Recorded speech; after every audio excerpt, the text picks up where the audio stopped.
Jadi kalau 1 tahun tank Anda menikah dan berhubungan rutin belum hamil juga, berarti ada sesuatu yang menghalangi pembuahan alami itu terjadi. Sehingga untuk kehamilan perlu dibantu. Aduh, umur udah 36, alami udah bertahun-tahun gak hamil-hamil juga, nguplek di situ terus ya. Cadangan sel telur makin habis, umur makin tua makin susah hamil. Ya, jadi Romil itu harus move on.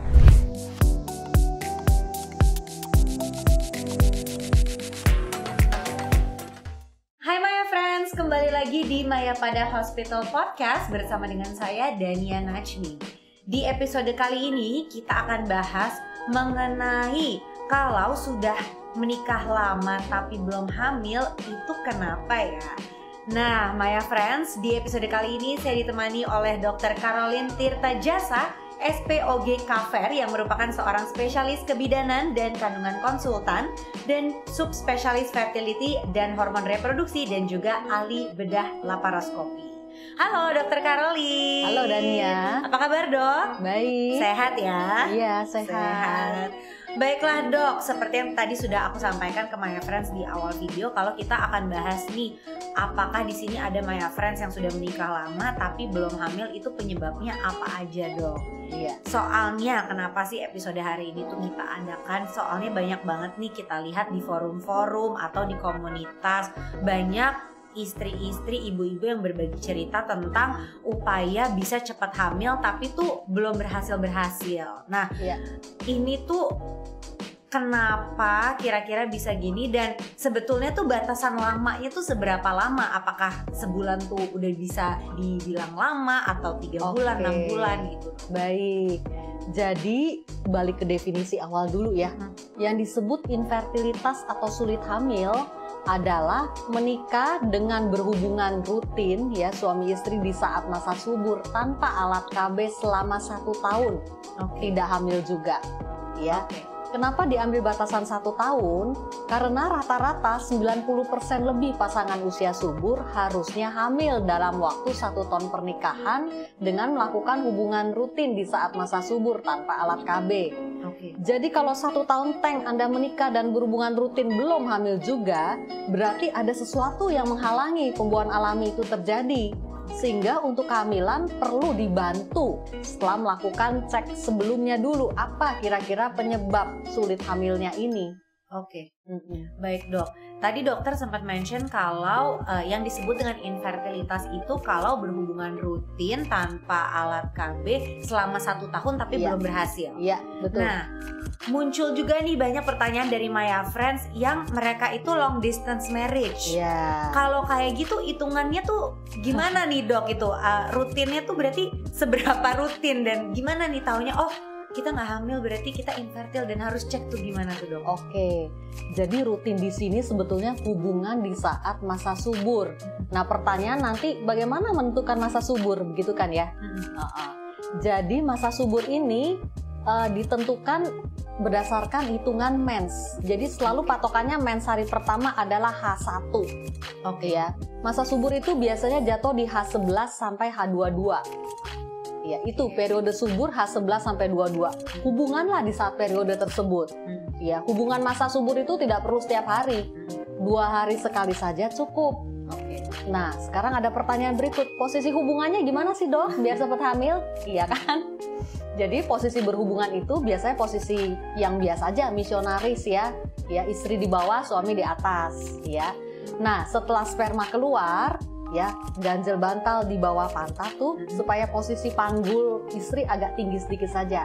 Ya jangan dilepas dulu setelah pantat diganjal, ya baru tarik penis pelan-pelan supaya spermanya itu tertampung. Pertahankan posisi itu sekitar setengah sampai 1 jam cukup. Ya setelah itu boleh bersih-bersih, cebok pakai sabun juga boleh. Justru cebok harus dengan sabun supaya kebersihan terjaga, bukan infeksi yang masuk. Ya, dan rata-rata setelah ditahan setengah sampai 1 jam, sperma udah masuk semua. Terus kalau ada yang keluar setelah itu, kalau kita berdiri, ada yang keluar lagi dok, waduh spermanya keluar dong. Bukan, yang keluar itu hanya sisa cairan mani saja sebetulnya. Sperma seharusnya sudah masuk ke dalam rahim di saat ditahan setengah sampai 1 jam tersebut. Begitu. Oke, jadi yang kita hitung adalah dari hari pertama mensnya, kemudian kita hitung di hari ke-11 ya tadi ya? Betul, H11 sampai H22 dihitung dari H1. Dihitung dari hari H1 pertama. Oke, berarti untuk Maya Friends di sini yang long distance marriage berarti waktu kepulangannya bisa nih dihitung berdasarkan itu ya. Apalagi sekarang udah banyak juga nih aplikasi untuk menghitung gitu. Jadi bisa dicoba dari situ ya, Dok. Nah, berarti kalau kayak gitu apakah kita hitungannya ya udah berarti 12 kali berhubungan di masa subur atau gimana tuh berarti untuk kita tahu berarti saya infertil tuh. Iya, jadi hitungannya tetap 12 kali hubungan di saat masa subur sebetulnya ya. Tapi patut diwaspadai, perempuan itu ada masa kadaluarsanya. Ya, karena cadangan sel telur akan makin sedikit seiring dengan bertambahnya usia. Jadi cadangan sel telur pada seorang perempuan itu tetap jumlahnya setelah seorang perempuan lahir, itu cadangan sel telur cuma segitu aja. Dan dia akan habis seiring dengan berjalannya waktu. Deadline fertility itu umur 35 tahun. Itu harus selalu diingat ya. Kalau bisa sebelum usia 35 tahun sudah selesai tuh urusan hamil dan melahirkan.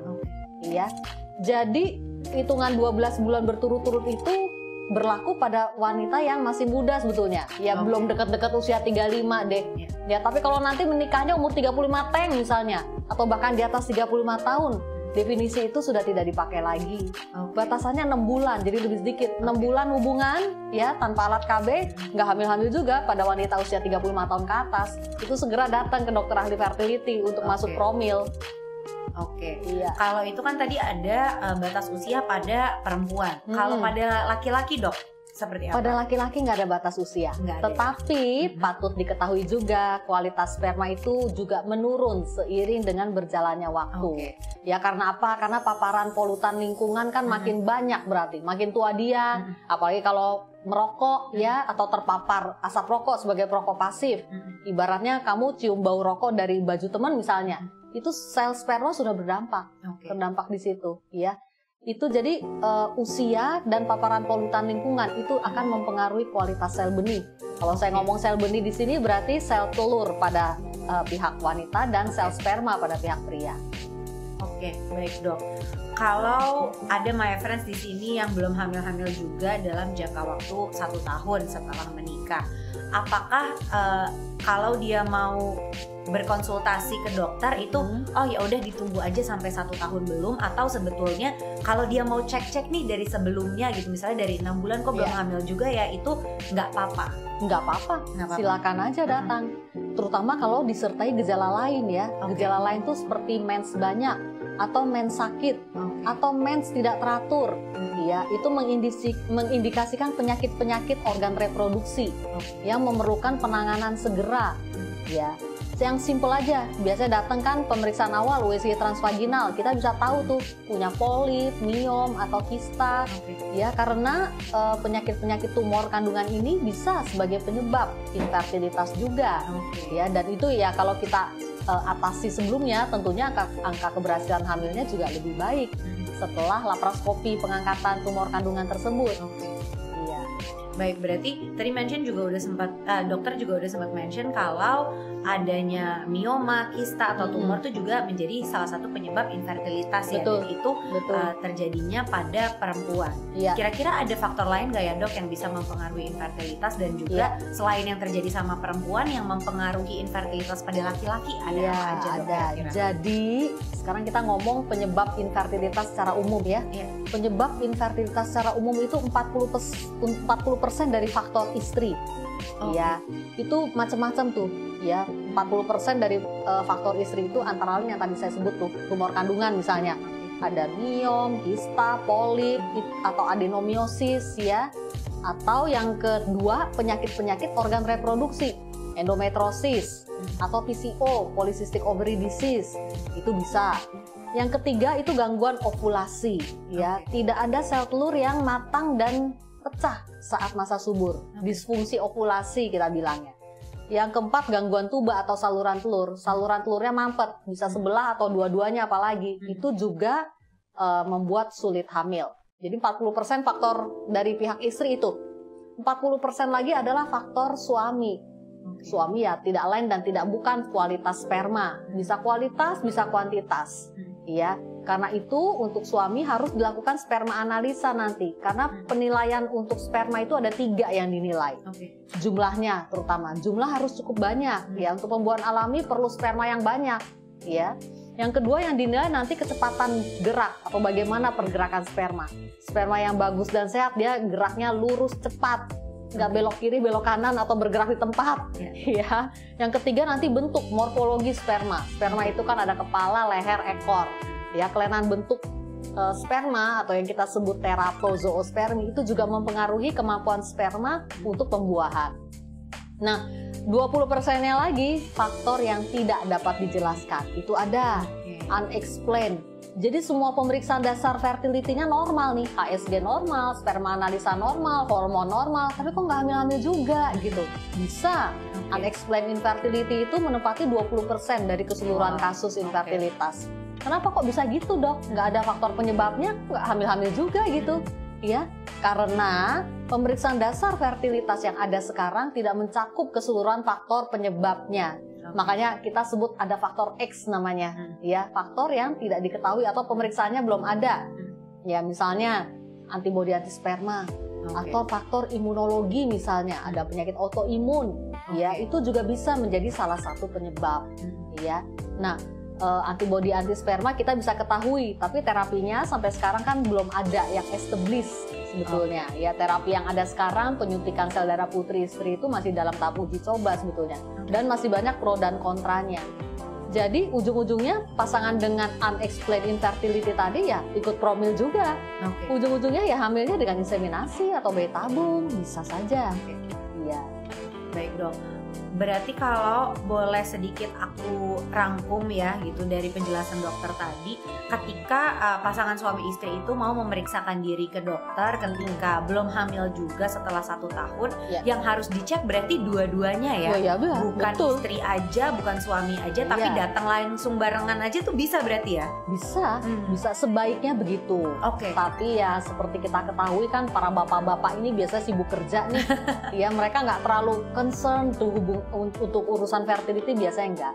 Jadi biasanya ya boleh aja istrinya datang duluan, ya, saya USG transvaginal, cek pemeriksaan dasar. Biasanya saya titip formulir untuk bapaknya periksa sperma analisa. Jadi datang nanti dengan membawa hasil tersebut untuk menentukan promil jenis apa yang akan dijalani. Iya. Baik, Dok. Ngomong-ngomong promil nih, boleh dijelasin nggak nih ke Maya Friends secara garis besar program hamil tuh ada macam-macamnya, ada apa aja, Dok? Iya. Jadi program hamil atau promil ini macam-macamnya, bisa secara alami, ya, bisa secara inseminasi kalau alami nggak berhasil juga. Inseminasi itu maksudnya gimana, Dok? Iya, inseminasi ini proses sperma, preparasi sperma. Jadi sperma dicuci, ya, sperma yang sudah dicuci masuk ke dalam rahim istri pakai kateter kecil. Pembuahannya terjadi alami. Ya, jadi definisi inseminasi itu teknik reproduksi berbantu dengan mencuci sperma yang sudah dikeluarkan, kemudian dimasukkan ke dalam rahim istri dengan kateter kecil. Pembuahan akan terjadi alami. Ya, angka keberhasilan inseminasi sekitar 10-15%, itu rata internasional. Ya. Kemudian kalau inseminasi 3 kali gagal misalnya, atau berapa kali tidak hamil-hamil juga, ya kita move on, naik bayi tabung. Ya, bayi tabung atau in vitro fertilization, IVF, ya. Definisinya adalah teknik reproduksi berbantu dengan menstimulasi sel telur supaya banyak didapatkan sel telur besar, ya, yang akan diambil lewat prosedur ovum pick up atau panen sel telur. Kemudian sel telur yang sudah diambil tersebut akan diinjek dengan sperma, sehingga fertilisasi atau pembuahan itu dipastikan terjadi. Prosedurnya ICSI namanya, intracytoplasmic sperm injection. Ya, setelah itu hasil pembuahan tersebut akan menjadi embrio. Ya, embrio dimasukkan ke dalam rahim istri dengan kateter embrio transfer. Prosedurnya embrio transfer namanya. Setelah itu tinggal tunggu hasil, dia berimplan atau tidak, jadi hamil atau tidak. Ya, jadi intinya promil itu move on. Ya, itu yang penting harus diingat. Ya, jangan alami berkepanjangan sampai neglected gitu. Aduh, umur udah 36, alami udah bertahun-tahun nggak hamil-hamil juga, nguplek di situ terus ya. Cadangan sel telur makin habis, umur makin tua makin susah hamil. Ya, jadi promil itu harus move on. Kalau alami nggak bisa juga, move on lah naik inseminasi. Inseminasi gagal terus, move on juga naik bayi tabung. Itu yang harus diingat. Jadi cadangan sel telur itu tetap optimal. Ya karena makin tua kita makin susah hamil tuh. Ingat deadline-nya tadi 35 tahun. Iya. Baik dok, terima kasih banyak atas informasinya nih mengenai kalau sudah lama nggak hamil-hamil itu kita harus apa. Untuk menutup pertemuan kita di episode kali ini dok, boleh dong kasih tips nih ke Maya Friends. Apalagi Maya Friends yang sedang mencoba untuk hamil, ada nggak sih tips-tips ringan nih yang bisa membantu Maya Friends untuk meningkatkan kesuburan? Silakan Dokter Caroline. Jadi kepada semua Maya Friends yang sedang usaha hamil, ingat tadi yang saya bilang ya. Hitung masa subur sesuai tadi sudah dijelaskan ya, hubungan di saat masa subur, lakukanlah itu 1 tahun, batasannya 12 bulan berturut-turut. Jangan lupa selalu jalankan healthy lifestyle, makan makanan sehat ya, check up ginekologi rutin, dan jika batasan 1 tahun itu sudah tercapai atau usia Anda sudah di atas 35 tahun, segeralah datang ke dokter konsultan fertility ya untuk dicek lebih detail apa penyebab sulit hamilnya, dan lakukanlah program hamil yang fokus dan terarah dengan dokter konsultan fertility. Baiklah, sekali lagi terima kasih banyak Dokter Caroline atas waktunya.